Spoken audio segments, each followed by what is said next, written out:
నా మట్టుకైతే బ్రతుకుట క్రీస్తే, చావైతే లాభము. ఇంకొక వచనం చదువుదాం బైబిల్ గ్రంథంలో నుంచి. రోమాపత్రిక 14వ అధ్యాయము 8వ వచనము ఏమంటున్నాడు? మనము బ్రతికినను ప్రభువు కోసమే బ్రతుకుచున్నాము, చనిపోయినను ప్రభువు కోసమే చనిపోతున్నాము. కాబట్టి మనము బ్రతికినను చనిపోయినను ఎవరి వారము? ప్రభువు వారమై ఉన్నాము. దేవుడు ఈ మాటలు మన వినికిడిలో మన ఆత్మల మేలు కొరకు దీవించునుగాక. తల్ల వంచి ప్రార్థన చేసుకుందాము. ప్రేమ కలిగిన తండ్రి యేసయ్యా, మీకు వందనాలు ప్రభువా. మీరన్నారు, నా మాటలు ఆత్మయు జీవమునై ఉన్నవని. మీ జీవము గల వాక్కుల కొరకు మిమ్మును స్తుతిస్తూ ఉన్నాం ప్రభువా. అయినా మనుష్యుడు రొట్టె వలన మాత్రము కాదు, దేవుని నోట నుండి వచ్చు ప్రతి మాట వలన జీవించునన్నారు కదా ప్రభువా. మీ మాటలు మమ్మల్ని బ్రతికిస్తాయని మేము నమ్ముతున్నాము. మీ మాటలు మమ్మల్ని ధైర్యపరుస్తాయని, మీ మాటలు మమ్మల్ని ఆదరిస్తాయని, ఈ లోకంలో నడిపిస్తాయని మేము నమ్ముతున్నాం ప్రభువా. యోదే కాలం మమ్మల్ని దర్శించండి. మీ పరలోక సింహాసనం నుండి మీరు మాతో మాట్లాడండి. అయినా వెనగల చెవి, సిద్ధ మనస్సు, మీ వాక్యమును భద్రపరుచుకునే హృదయాన్ని మాకందరికీ దయచేయమని, మీ ఆత్మ నడిపింపు మాకు అనుగ్రహించుమని, నిలువబడి మంటి ఘటమును మీ సిలువ చాటును మరుగుపరిచి, మీ సిలువ రక్తధారాలతో శుద్ధీకరించి బలమైన సాధనముగా వాడుకొనుమని, ఇక్కడున్న ప్రతి ఒక్కరిని మీరు ఈ ఉదయకాలంలో దర్శించి వారిని తృప్తిపరచుమని యేసయ్య అతి పరిశుద్ధ నామములో విన్నపములు అడిగి మిక్కిలి వినయంగా సమర్పించుకొనుచున్నాము తండ్రి. ఆమేన్. ఈ మాసం మనము జయ జీవితం అనే అంశాన్ని మనం ధ్యానం చేస్తూ వచ్చాం. ఈరోజు మనం చదువుకున్న వాక్య భాగం ఒకసారి గమనించండి. నా మట్టుకైతే బ్రతుకుట క్రీస్తే, చావైతే లాభము. బ్రతకటం, చనిపోవటం రెండు ప్రాముఖ్యమైన అంశాలు. చాలా మందికి చనిపోవటం గురించి మాట్లాడటం ఇష్టం ఉండదు. ఆ టాపిక్ అంత ఇష్టం ఉండే సబ్జెక్టు కాదది. వీలున్నంత వరకు ఈ మరణము, చావు అనే మాటలకి దూరంగా ఉండటానికి ప్రయత్నం చేస్తారు. చావు దగ్గరకు పోవటానికి కూడా చాలా ఆలోచన చేస్తూ ఉంటారు. అక్కడికి పోయేస్తే మాకేదో జరిగిపోద్ది, మా కుటుంబానికి ఏదో జరిగిపోద్ది. ఒకవేళ చావులకు పోయి మరి వాళ్ళ ఇంటికి కాకుండా, డైరెక్ట్ వాళ్ళ ఇంటికి కాకుండా మధ్యలో వేరే వాళ్ళ ఇంటికి ఎవరికైనా ఇంటికి వెళ్ళారనుకోండి, అమ్మో అట్లా రాకూడదు, వస్తే మాకు నష్టం, వస్తే మా కుటుంబానికి ఏదో జరుగుద్ది, మాకేదో అపకారం జరుగుద్ది, మేమేదో అయిపోతాము అనే మూఢ నమ్మకాలు, మూఢ విశ్వాసాలు ఈనాటికి మన క్రైస్తవ సమాజంలో ఉన్నాయి. చనిపోయిన వాళ్ళని చూసిన వాళ్ళు ఎక్కడికి వెళ్ళాలి? డైరెక్ట్గా ఇంటికి వెళ్ళిపోవాలా. ఇంటికి వెళ్ళిపోయి స్నానాలు చేసి అప్పుడు బయటికి రావాలా. ఇవన్నీ అపోహలు, ఇవన్నీ మూఢ విశ్వాసాలు, మూఢ నమ్మకాలు. తప్పదు. మరణం అంటే అందరికీ భయమే. ఎందుకంటే అది ఎప్పుడు వచ్చి మన తలుపు తట్టుతో మనకి ఇదన్నిటికీ ఒక టైం ఉంది, కానీ మరి మరణానికి ఒక టైం లేదు. అది ఎప్పుడు వస్తుందో మనకు తెలియదు. ఆ సమయం, సందర్భం మనకు తెలియవు, కానీ మన సృష్టికర్తకు తెలుసండి ఆ సమయం, సందర్భం.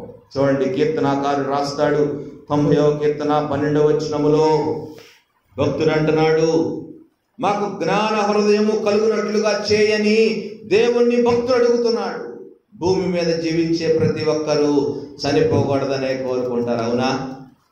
మనం చనిపోకూడదు. బ్రతికినంత కాలము బ్రతుకుతానే ఉండాలి, బ్రతుకుతానే ఉండాలి, బ్రతుకుతానే ఉండాలని కోరుకుంటున్నారు. మనం మరణించమనే ఆలోచనతోటి ఆశ కలిగి జీవిస్తూ ఉంటారు. మానవుడు ఆశాజీవి. జీవితంలో, జీవించటంలో ప్రతి ఒక్కరికి ఒక్కొక్క రకమైన ఉద్దేశం ఉంటుంది. అవునా? అందరూ ఒక ఉద్దేశం కోసం జీవించరు. అందరికీ రకరకాల ఉద్దేశాలు ఉంటాయి.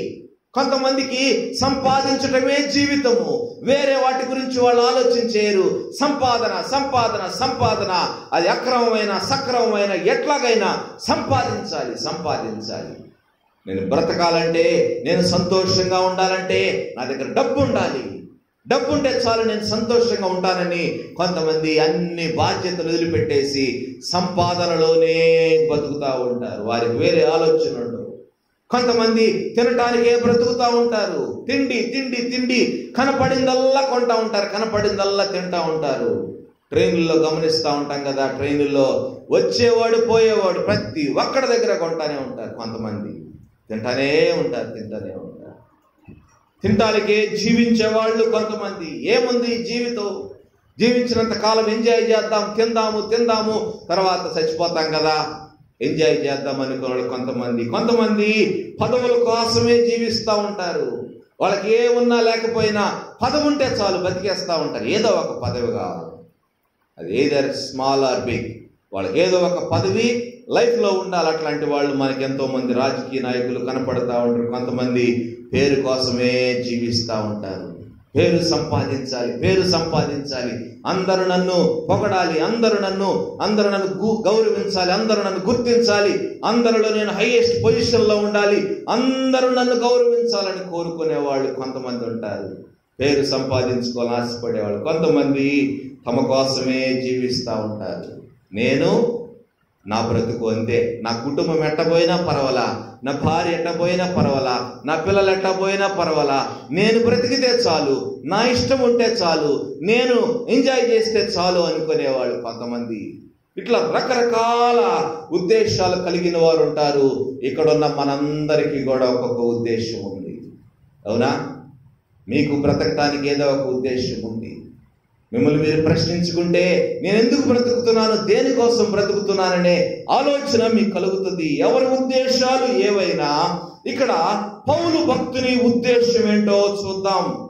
పౌలు భక్తుని ఉద్దేశము జీవించడం, మరణించడం, 2 విషయాల గురించి ఆయన వ్రాస్తున్నాడు. 2 విషయాలు ఆయన టచ్ చేస్తున్నాడు. 2 విషయాల్లో ఆయనకు స్పష్టత ఉంది. ఆయన ఉద్దేశంలో క్లారిటీ మనకు కనపడతా ఉంది. ఆయనకి ఎటువంటి అనుమానం లేదు. ఏంటి ఆయన ఉద్దేశం అంటే, నా మట్టుకైతే బ్రతుకుట క్రీస్తే, చావైతే లాభము. అంటే నేను బ్రతికితే నా క్రీస్తు కోసమే బ్రతుకుతాను. అంటే క్రీస్తు కోసం బ్రతకటం అంటే ఏంటంటే ఈ లోకాన్ని జయించి జై జీవితం జీవించడం అండి. ఎందుకంటే క్రీస్తు లోకాన్ని జయించినాడు. క్రీస్తు లోకాన్ని జయించి తన బిడ్డలుగా వారసత్వాన్ని మనకిచ్చినప్పుడు క్రీస్తు కోసము బ్రతకటం అంటే ఏంటంటే క్రీస్తును పోలి బ్రతకటం. అందుకనే పౌలు భక్తుడు అంటాడు, నేను క్రీస్తును పోలి నడుచుకొనుచున్న ప్రకారము మీరును నన్ను పోలి నడుచుకొనుడి అంటాడు. అంటే ఏంటి? క్రీస్తు కొరకు బ్రతకటం అంటే క్రీస్తును పోలి బ్రతకటం, క్రీస్తు లాగా జీవించటము, క్రీస్తు మనస్సు కలిగి ఉండటము, క్రీస్తు ఆలోచనలు కలిగి ఉండటము, క్రీస్తు జీవిత విధానము కలిగి ఉండటము, క్రీస్తు సారూప్యములోనికి రావటము, క్రీస్తు వలె జీవించటము. క్రీస్తు కొరకు నేను బ్రతుకుతాను, చనిపోయినా క్రీస్తు కోసమే చచ్చిపోతాను. చావులో కూడా ఆయన క్రీస్తునే కోరుకుంటున్నాడు. చావు యేసయ్య ఏ విధంగా ఈ లోక పాపముల కొరకు మరణించి ఆయన తన ప్రాణ త్యాగం చేసినాడో నేను కూడా అటువంటి మరణాన్ని నేను కోరుకుంటాను. ఆయన కోసమే. నిజమే కదా? పౌలు భక్తుడు మరి తన తీర్మానము మార్చుకున్నాడు. ఈ పత్రిక పౌలు భక్తుడు రోమా చెరసాల నుంచి రాస్తున్నాడండి. అయిపోయింది, ఆయన సమయం అయిపోయింది. నీరో చక్రవర్తి కాలము. మరి పౌలు భక్తునికి మరి ఉరిదిస్తారో, మరి ఏం చేయబోతున్నారో, శిరచ్ఛేదనం చేయబోతున్నారో, ఏం చేయబోతున్నారో తెలియదు. కానీ ఆయన టైం దగ్గర పడింది. చెరసాల నుంచి ఫిలిప్పీ సంఘాన్ని బలపరచడానికి, చెరసాలలో నుండి ఫిలిప్పీ సంఘాన్ని ధైర్యపరచడానికి రాస్తున్న మాటలండి ఇవి. నా మట్టుకైతే బ్రతుకుట క్రీస్తే, చావైతే లాభం. ఫిలిప్పీ 1:21-24 వచనాలలో కూడా ఆయన ఉద్దేశాలు మనం గమనించవచ్చు. అధ్యాయం అంత అద్భుతమైన అధ్యాయము. ఫిలిప్పీ సంఘానికి ఆయన రాస్తున్నాడు, నేను రెండిటి మధ్య ఇరుకునబడి ఉన్నాను అంటున్నాడు. మరణించటమా, జీవించటమా, ఏది జరిగినా నేను క్రీస్తు కోసమే. కానీ నేను వెడలిపోయి క్రీస్తుతో కూడా ఉండవలనని నాకు ఆశ ఉన్నది.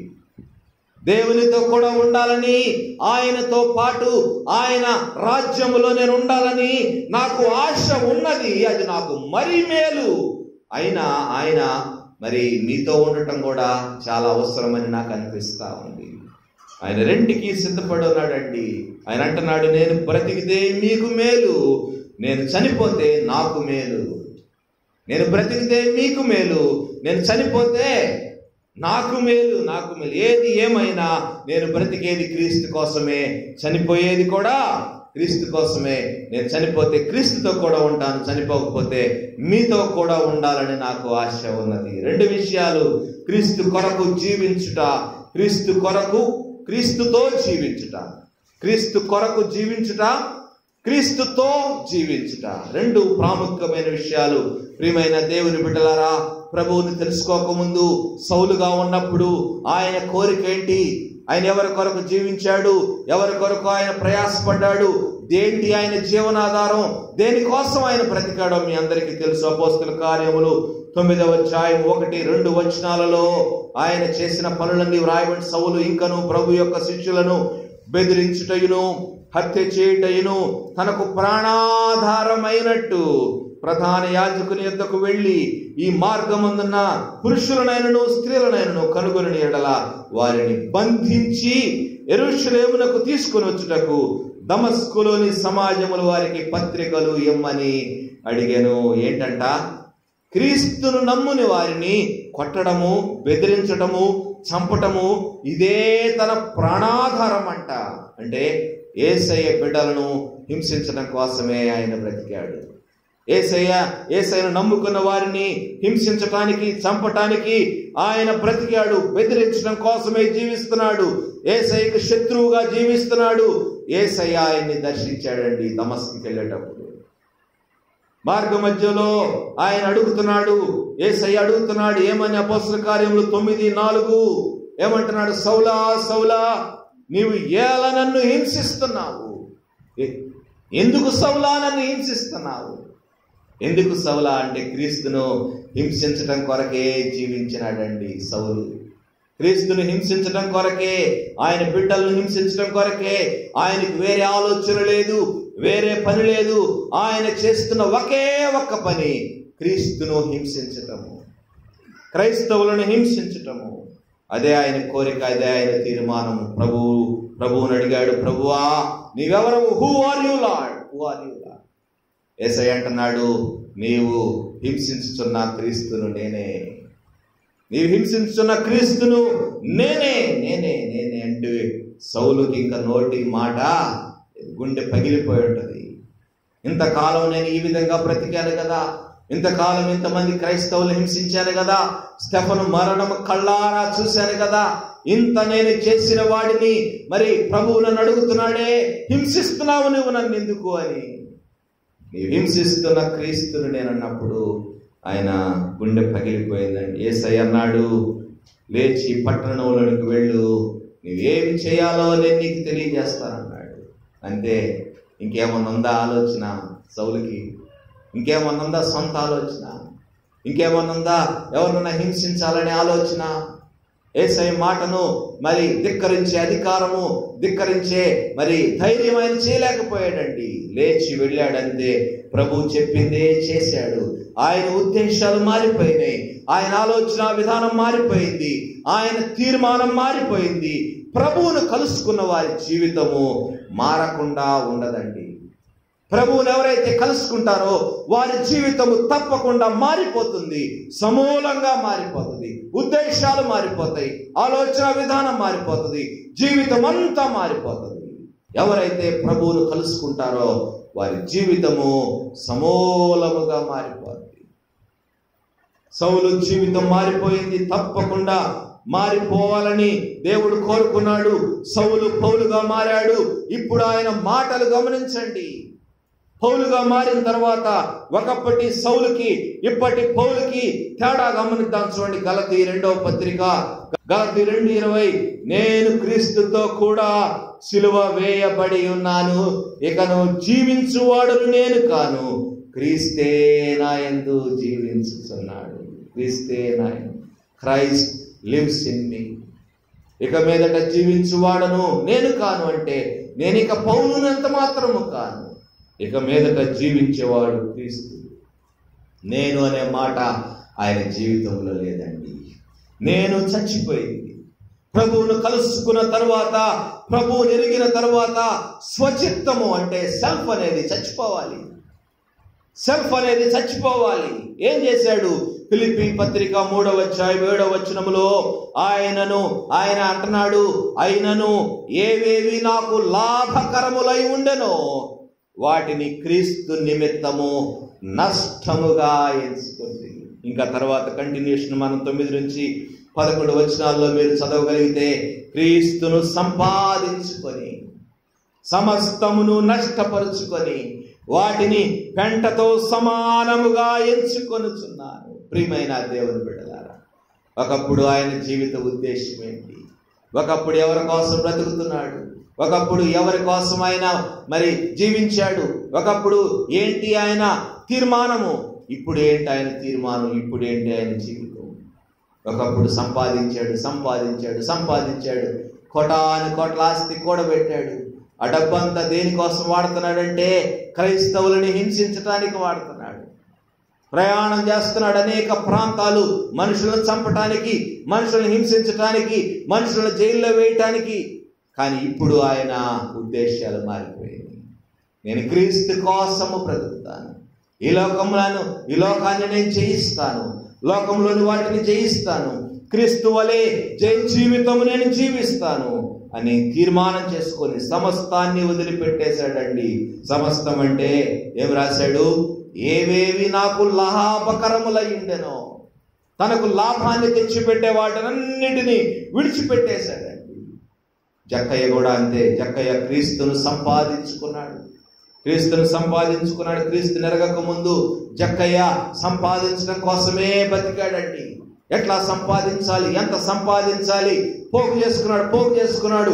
అక్రమార్జన ఎంతో కూడబెట్టాడండి. కానీ ప్రభువును తెలుసుకున్న తర్వాత ఆయనకు మించిన ఆస్తి లేదనుకున్నాడు. ప్రభువుకు మించిన ఆస్తి లేదనుకున్నాడు. తన ఆస్తిని అంతటిని తృణప్రాయంగా పంచిపెట్టేశాడండి. అందరికి ఎవరెవరికి అన్యాయంగా ఎవరి దగ్గర తీసుకున్నాడో 4 అంతలుగా వాళ్ళకు పంచిపెట్టేసినాడు. పెంటతో సమానంగా ఇచ్చుకున్నాడు తన ఆస్తిని అంతా. తర్వాత పేతురు ఎవరి కోసం బతికాడు? తన కోసం, తన కుటుంబం కోసం, తన కుటుంబాన్ని పోషించటం కోసమే బతికాడు. కానీ క్రీస్తును తెలుసుకున్న తర్వాత ఏం చేశాడు? సమస్తాన్ని పెంటతో సమానంగా ఎంచుకున్నాడు. సమస్తాన్ని వదిలిపెట్టేశాడు. క్రీస్తు కొరకు జీవించాడు. క్రీస్తు కొరకే మరణించాడు. తల క్రిందులుగా సిలువేసి చంపేశారు ఆయన్ని. తర్వాత మత్తయి అనే మరి దేవుని సేవకుడు ఎవరి కోసం బతికాడు? అంతకుముందు ఆయన మరి తన వారి దగ్గరే పన్నులు వసూలు చేసే ఒక సుంకరిగా మారి ఆయన తన వాళ్ళ చేత చేదరింపులు పడుతూ బతికాడు మత్తయి. తన కోసమే అక్రమంగా ఎన్నో ఆస్తులు కూడబెట్టుకున్నాడు మత్తయి. కానీ ప్రభువును తెలుసుకున్న తర్వాత, ప్రభువును వెంబడించిన తర్వాత యేసయ్య కొరకే జీవించాడు. యేసయ్య కొరకే చనిపోయాడు. ఇథియోపు దేశంలో సువార్త చెప్తూ ఉన్నప్పుడు ఆయన తల నరికి చంపేశారండి మత్తయిని. ప్రియమైన దేవుని బిడ్డలారా, యేసయ్య శిష్యులంతా తమ కలిగిన సమస్తాన్ని పెంటతో సమానంగా ఎంచుకొని సమస్తాన్ని విడిచిపెట్టి యేసయ్యను వెంబడించారు. యేసయ్య కొరకు జీవించారు. యేసయ్య కొరకే చనిపోయారు. ఈనాటికి ఎంతో మంది యేసయ్య కొరకు హతసాక్షులు అవుతున్నారు. పౌలు భక్తుడు అంటున్నాడు, నా మట్టికైతే బ్రతుకుట క్రీస్తే, చావైతే లాభము అంటున్నాడు. ఈ ఉదయకాలం నిన్ను ఒక ప్రశ్న వేస్తున్నాను. What about you? నీ జీవితం గురించి నీ ఉద్దేశం ఏంటి? నీవెవరి కోసం బ్రతుకుతా ఉన్నావు? దేన్ని సంపాదించడం కోసం బ్రతుకుతా ఉన్నావు? నీ ఉద్దేశం, నీ జీవితంలో నీ తీర్మానం ఏంటి? పౌలు భక్తుని యొక్క తీర్మానం చాలా తేటగా ఉంది. నా మట్టుకైతే బ్రతుకుట క్రీస్తే, చావైతే లాభము. నీ జీవితాన్ని గురించి నీకు స్పష్టత ఉందా? నీ జీవితాన్ని గురించి నీకు ఒక క్లారిటీ ఉందా? దేని కొరకు నేను జీవిస్తున్నాను, దేని కొరకు నేను బ్రతుకుతున్నాననే మాట నీకు తెలుసా? యేసయ్యని రక్షకునిగా స్వీకరించి ఎంతకాలం అయింది నీకు? ఎంతకాలం క్రితం నువ్వు ప్రభువుని తెలుసుకున్నావు? యేసయ్యని మరి రక్షకునిగా స్వీకరించావు, బాగుంది. దేవుని సన్నిధికి వస్తూ పోతున్నావు. బాప్తిస్మం తీసుకొని ఎంతకాలం అయింది? ఎన్నో సంవత్సరాలు అయి ఉండొచ్చు. ఒక్కరోజైనా యేసయ్య కొరకు జీవించినావా? ఒక్కరోజైనా యేసయ్య కొరకు బ్రతికావా? ఒక్కరోజైనా యేసయ్య గురించి ఎవరికైనా చెప్పావా? ఒక్కరోజైనా యేసయ్య కొరకు ఒక్క వ్యక్తిని సంపాదించగలిగావా? ప్రియమైన దేవుని బిడ్డలారా, ఈ ఉదయకాలం మనం ఆలోచించాల్సిన ప్రశ్న, నేను ఎందుకు కొరకు జీవిస్తున్నాను? Why I am living in this world? ఏంటి నా జీవితానికి ఉన్న ఉద్దేశము? ఏంటి నా తీర్మానము? ఎందుకొరకు ఈ లోకంలో నేను బ్రతుకుతున్నాను? పౌలు భక్తుడు స్పష్టత కలిగి జీవిస్తా ఉన్నాడు. నేను బ్రతికితే క్రీస్తు కోసం బ్రతుకుతాను, లేకపోతే లాభము నాకు అంటున్నాడు. సావు లాభమేనా? సావు లాభమేనా? సావు లాభము ఎవరికి అంటే, నేను వెడలిపోయి క్రీస్తుతో కూడా ఉండవలనని ఆశ ఉన్నది నాకు, అది మరి మేలు అంటున్నాడు. ఎవరికి లాభం అండి చావు? ఎవరికి లాభం చావు? చావు అందరికీ లాభం కాదు. చావు అందరికీ లాభం కాదు. చావు ఎవరికి లాభం అంటే, ఎందుకొరకు జీవిస్తున్నారో స్పష్టత కలిగిన వారికి లాభం అండి. ఎందుకొరకు బతుకుతున్నారో ఈ లోకములో స్పష్టత, క్లారిటీ ఉన్న వాళ్ళకి లాభం. ప్రభువును కలిగి ఉన్న వారికి అది లాభకరం. ప్రభు కొరకు జీవించే వారికి లాభకరము. ఈ లోకాన్ని జయించి జై జీవితము జీవిస్తున్న వారికి అది లాభకరం, కానీ స్పష్టత లేని వారికి అది లాభకరం కాదు. పౌలు భక్తునికి స్పష్టత ఉంది. నేను బ్రతికితే క్రీస్తు కోసం బ్రతుకుతాను, చావైతే లాభం అంటే పౌలుకు నిశ్చయిత ఉంది అండి. నేను ఈ లోకాన్ని విడిచిపెడితే నా ప్రభువుతో నేను పరలోక రాజ్యములో ఉంటాను అనే నమ్మకం ఆయనకు ఉంది. ఈ లోకాన్ని విడిచిపెడితే నేను ప్రభువుతో ఉంటాను, అందుకనే చావంటే నాకు భయము లేదంటున్నాడు పౌలు భక్తుడు. నేను చనిపోతే ప్రభువుతో కూడా పరలోకములో ఉంటాను. ప్రియమైన దేవుని బిడ్డ, నీకు నిశ్చయిత ఉందా? ఈరోజు ప్రభువు నిన్ను పిలిస్తే నేను పరలోకములో ఉంటానని నిశ్చయిత నీకుందా? ఈరోజు ప్రభువు వస్తే ఆయనతో కూడా నేను ఎత్తబడే గుంపులో ఉంటాననే నిశ్చయిత నీకుందా? ప్రభుతో నేను ఉంటానే నమ్మకం నీకుందా? ఆ నమ్మకము లేకపోతే చావు నీకు లాభకరం కాదు. చావు నీకు లాభకరం కాదు, అది నీకు నష్టము. నువ్వెక్కడ ఉండబోతావో తెలుసా? నరకములో ఉంటావు. నరకములో ఉంటావు. ఈ లోకములో పరలోకములు ఉంటాననే నమ్మకం నీకు లేకపోతే ఒక్క నిమిషములో దాన్ని నీవు సంపాదించుకోవచ్చు. ప్రభువునందు విశ్వాసం ఉంచాలి. ప్రభువునందు విశ్వాసం ఉంచితే అది నీకు వెంటనే దొరుకుతుంది. సిలువలో దొంగ తన జీవిత కాలంలో మరి భయంకరమైన జీవితం జీవించినాడు. ఆయన మరణ దినం మీద ఆయనకు తెలిసిపోయింది, ఈ రోజు నేను చచ్చిపోబోతున్నాను, ఈ సిలువ మీద నాకు తగిన శిక్ష పడింది కాబట్టి, నా చివరి గడి అయింది కాబట్టి నేను నాకు కావలసిన సంపాదించుకుంటానని ఆయన తీర్మానించుకున్నాడు. యేసయ్య మాటలు విన్నాడు. యేసయ్య సిలువ మరణాన్ని చూశాడు కళ్ళారా. యేసయ్యను అడుగుతున్నాడు, ప్రభువా నీ రాజ్యములోనికి వచ్చినప్పుడు నన్ను జ్ఞాపకం చేసుకో. యేసయ్య అన్నాడు ఇన్స్టెంట్గా, నేడు నీవు నాతో కూడా పరదైస్లో ఉంటావు. జీవితంలో చివరి నిమిషాలలో మరి దొంగ దేవుని రాజ్యాన్ని సంపాదించుకున్నాడు. అదే ఆలోచనతోటి చాలా మంది దినాల్లో వ్యర్థంగా జీవిస్తూ ఉన్నారండి. దొంగ చివరి నిమిషంలో రక్షించబడ్డాడు కదా. నేను కూడా జీవితం అంతా భ్రష్టమైన జీవితం జీవించి, నా ఇష్ట ప్రకారం జీవించి చివరి నిమిషంలో ప్రభువుని అడుక్కుందాములే అని ఆలోచన ఉన్నారు.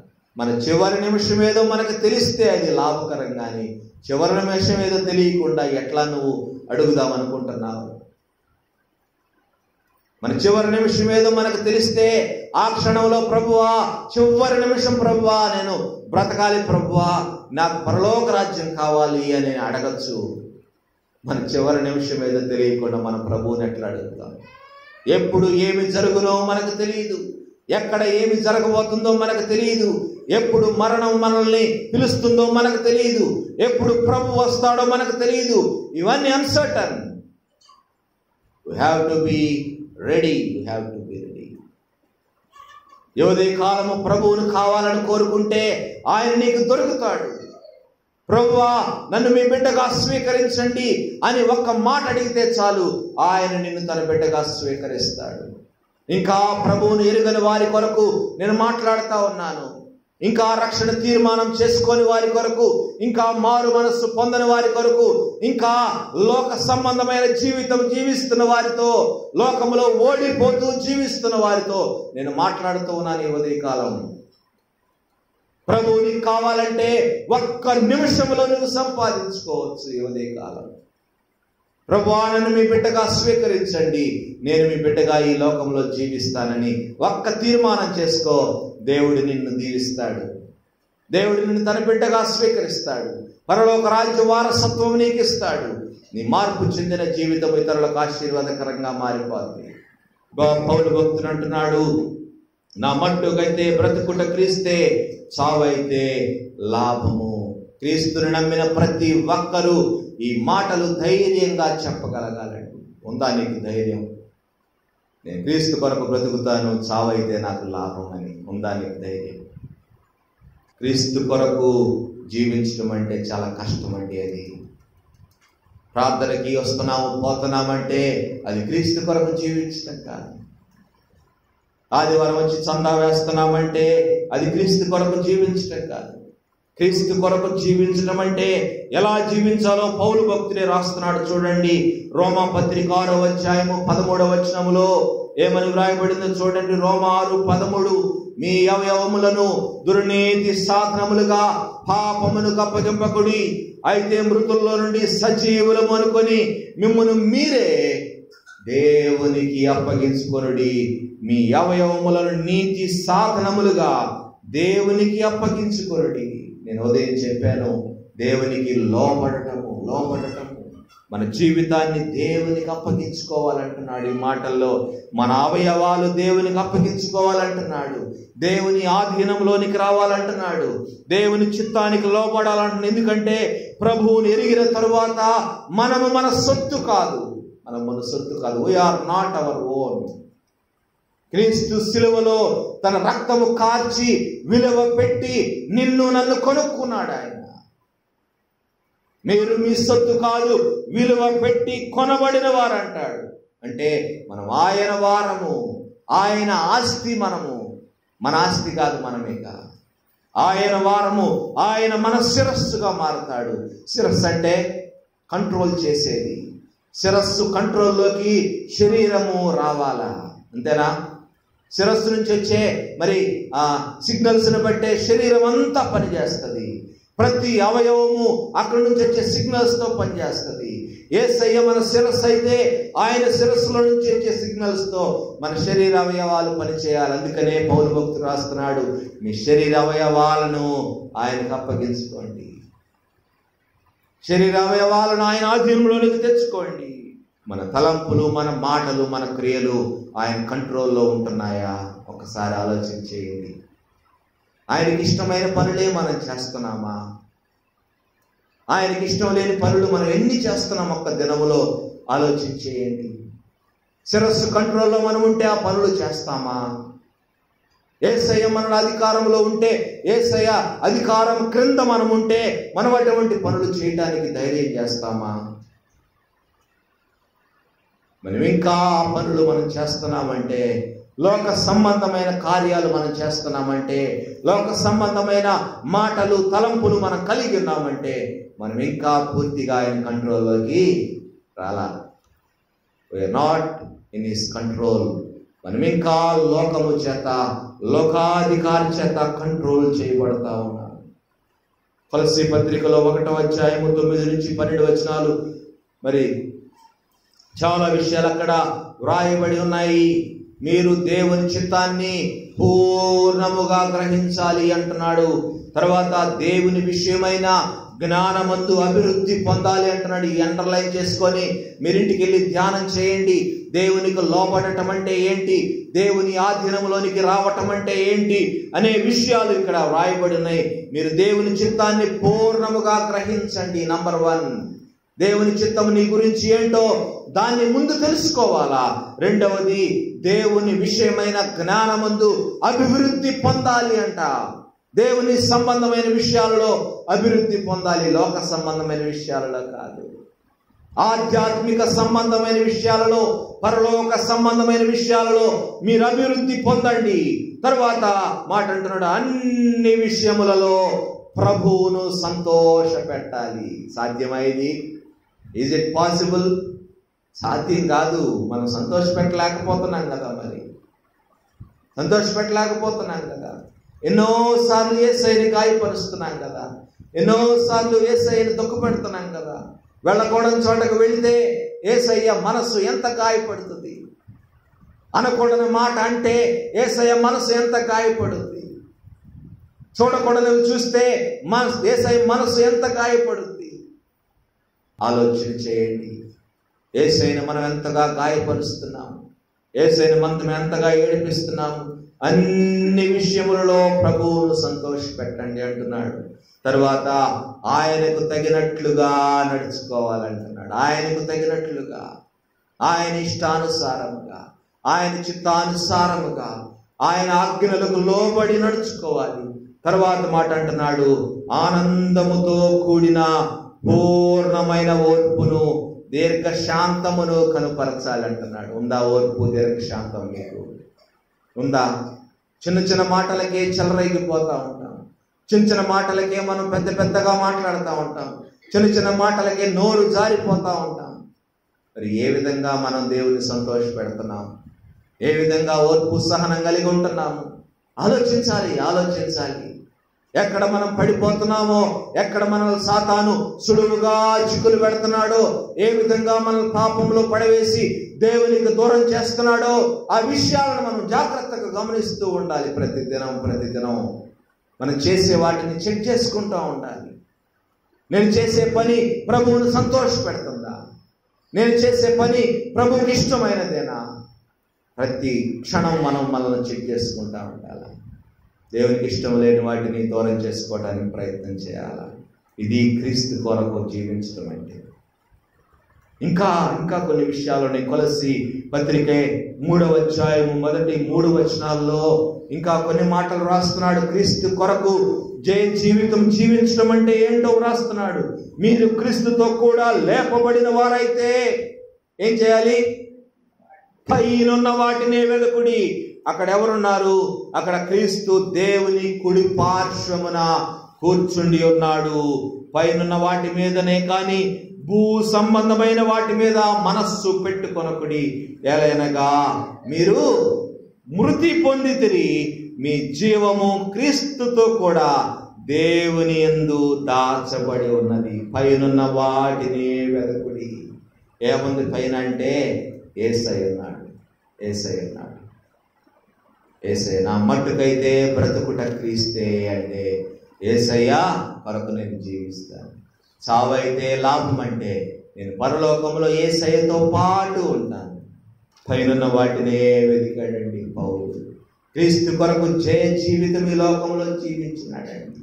నేను క్రీస్తుని పోలి నడుచుకుంటున్నాను అని ఆయన అనగలిగాడంటే, క్రీస్తు కొరకు ఆయన జీవించగలుగుతున్నాడంటే, ఆయన ఈ లోకాన్ని జయించి జయ జీవితము జీవిస్తా ఉన్నాడు.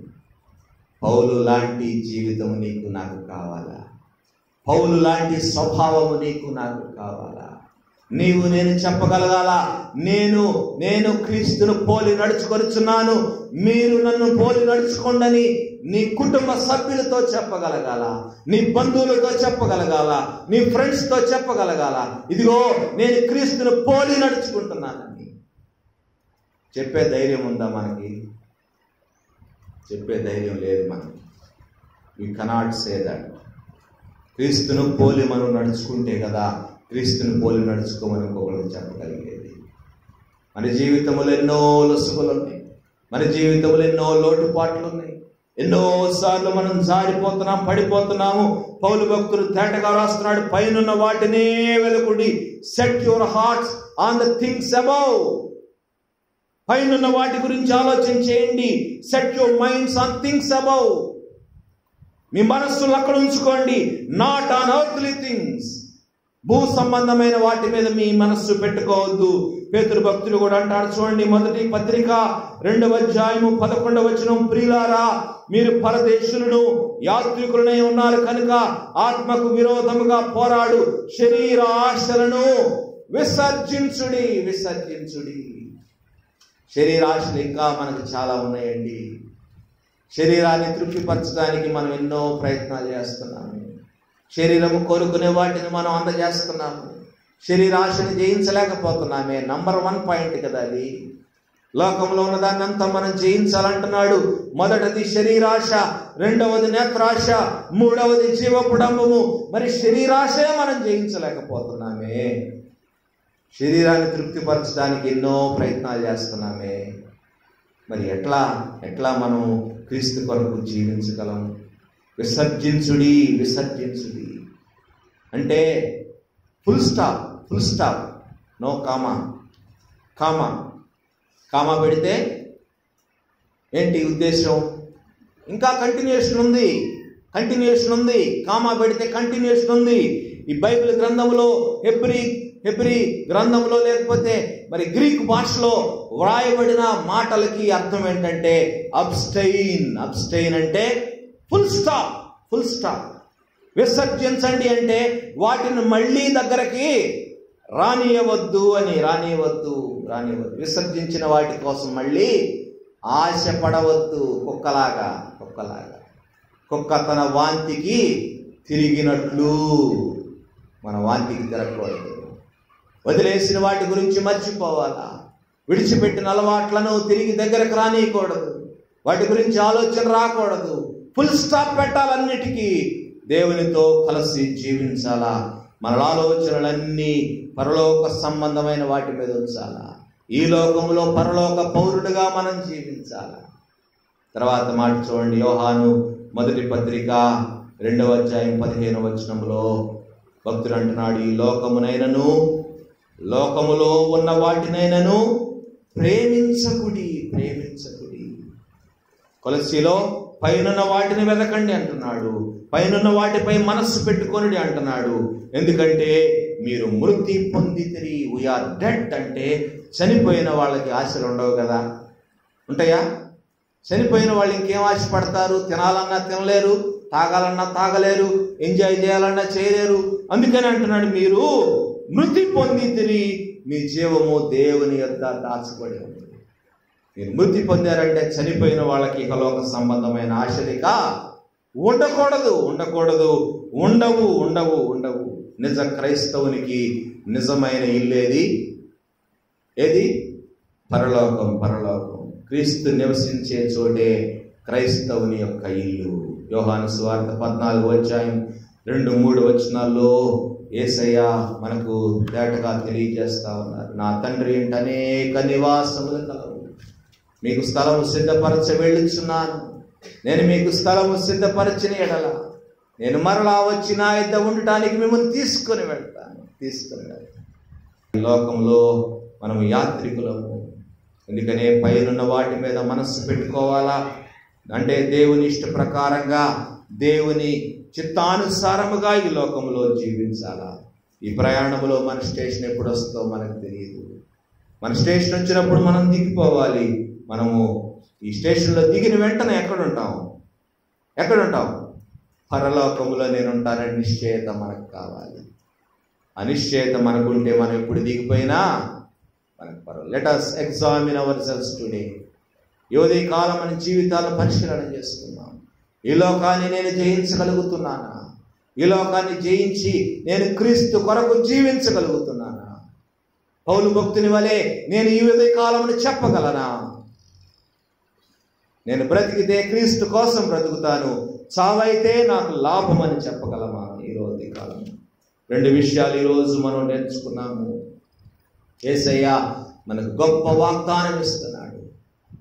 జయించేవారు ఈ లోకాన్ని జయించగలిగిన వారు ఏం చేస్తారో ఒక మాట యేసయ్య చెప్తున్నారు. ఆ మాటను బట్టి మనం ధైర్యం తెచ్చుకున్నాం. చూడండి, ప్రకటన గ్రంథం 3వ అధ్యాయము 21వ వచనము. నేను జయించి నా తండ్రితో కూడా ఆయన సింహాసనమందు కూర్చుండి ఉన్న ప్రకారము జయించు వానిని నాతో కూడా నా సింహాసనమున కూర్చుండనిచ్చేదను. ఎంత గొప్ప ధన్యత అండి! ఎంతగా దేవుడు హెచ్చించాలని ఆశపడుతున్నాడు. ఎవరిని హెచ్చిస్తాడంటే జయించు వారినంట, జయించు వారిని. లోకాన్ని జయించగలిగిన వారు యేసయ్యతో పాటు సింహాసనం మీద కూర్చుంటారు. ఉదయకాలం 2 విషయాలు మనం నేర్చుకున్నాము. జై జీవితం జీవించడం అంటే, ప్రభువు కొరకు జీవించడం అంటే ఏంటంటే, నంబర్ 1, మన జీవితాన్ని దేవునికి అప్పగించుకోవాలి. సంపూర్ణముగా ఆయన కంట్రోల్లోకి మనం రావాలి. అప్పగిస్తే సరిపోదు. రెండవది, పైనున్న వాటి మీద మనం మనస్సు పెట్టుకోవాలి. లోక సంబంధమైన ఆశలను తుడిచిపెట్టేయాలి. పరలోక సంబంధమైన వాటి గురించి మనం ఆలోచన చేయాలి. ప్రభువు రాబోతున్నాడు. ఆయన రాకడ కొరకు మనం సిద్ధపడాలి. ఆశతో ఎదురు చూడాలి. రోమాపత్రిక 14:8 మనం ఇందాక చదువుకున్నాము. ఉదయము ఏం చదువుకున్నాం చూడండి. మనము బ్రతికినను ప్రభువు కోసమే బ్రతుకుచున్నాము, చనిపోయినను ప్రభువు కోసమే చనిపోతున్నాము. కాబట్టి మనం బ్రతికినను చనిపోయినను ప్రభువు వారమై ఉన్నాం. If we live, we live for the Lord, and if we die, we die for the Lord. So whether we live or die, we belong to the Lord. What are we living for? ఈరోజు నిన్ను నువ్వు ప్రశ్నించుకో. నేను దేని కొరకు బ్రతుకుతున్నాను? నా కొరకు నేను బ్రతుకుతున్నానా? నా కుటుంబం కొరకు నేను బ్రతుకుతున్నానా? నా కంపెనీ కొరకు నేను బ్రతుకుతున్నానా? నా చదువుల కొరకు, నా భవిష్యత్తు కొరకు మాత్రమే నేను బ్రతుకుతున్నానా? దేని కొరకు నేను బ్రతుకుతున్నాను అని ఉదయకాలం మనల్ని మనం ప్రశ్నించుకుందాము. యేసయ్య ఈరోజు మనల్ని కోరుకుంటున్నాడు ఆయన కొరకు బ్రతకాలని. ఈ లోకములో ఆయన వలె ఆయన బిడ్డలు జయ జీవితము జీవించి బ్రతకాలని ఆయన కోరుకుంటా ఉన్నాడు. ప్రభువా, నేను నీ కోసమే బ్రతుకుతానని ఈ ఉదయకాలం తీర్మానం చేసుకుందామా? తల్ల వంచండి, తల్ల వంచండి. ప్రభువా, నేను మీ కొరకే బ్రతుకుతాను ప్రభువా. చనిపోతే నాకు లాభమే ప్రభువా, నేను నీతో ఉంటాను సంతోషంగా. ఈ ఉదయకాలము నీవు ప్రభువును దర్శించాలి. ప్రభువుతో నీవు మాట్లాడాలి. ఇంకా నీవు ప్రభువును తెలుసుకోలేకపోతే దేవుడు నీకు అవకాశం ఇస్తా ఉన్నాడు. ఈ ఉదయకాలము ప్రభువు కొరకు నీవు జీవించలేకపోతా ఉంటే నీకు ఒక అవకాశం ఇస్తా ఉన్నాడు ప్రభు. ఈ ఉదయకాలము ప్రభువును తెలుసుకోవాలని ఆశ నీకుంటే ఈ ఉదయకాలం నువ్వు ప్రభువును తెలుసుకోవచ్చు. ప్రభువా, నేను నీ బిడ్డగా మారుతాను ప్రభువా, నేను రక్షించబడతాను ప్రభువా, నీ కొరకు ఈ లోకంలో జీవిస్తాను ప్రభువా అని ఒక్కసారి నీవు తీర్మానం చేసుకోగలిగితే నీ జీవితాన్ని సమూలంగా మార్చివేస్తాడు నీ ప్రభు. అడుగుదామా ఉదయకాలం ప్రభువుని, ప్రభువా, ప్రభువా, నన్ను నీ బిడ్డగా స్వీకరించండి. ప్రభువా, నా జీవితాన్ని మీకు సమర్పిస్తాను ప్రభువా. ప్రభువా, నన్ను మీరు పట్టుకోండి ప్రభువా, నన్ను మీ బిడ్డగా స్వీకరించండి నాయనా అని ఉదయకాలం నువ్వు అడగగలిగితే దేవుడు నిన్ను అత్యధికముగా ఆశీర్వదిస్తాడు. నిన్ను తన కొరకు ఈ లోకంలో ఏర్పాటు చేసుకొని ఈ లోకములో జయ జీవితము జీవించటానికి నిన్ను సిద్ధపరుస్తాడు, కృపలో భద్రపరుస్తాడు. ఇంకా ఎవరైనా ఉన్నారా? నీ జీవితాలను దేవునికి సమర్పించిన వారితో నేను మాట్లాడుతూ ఉన్నాను. ఇంకా మారు మనసు పొందని వారితో, ఇంకా రక్షణ పొందని వారితో నేను ఉదయకాలం మాట్లాడుతున్నాను.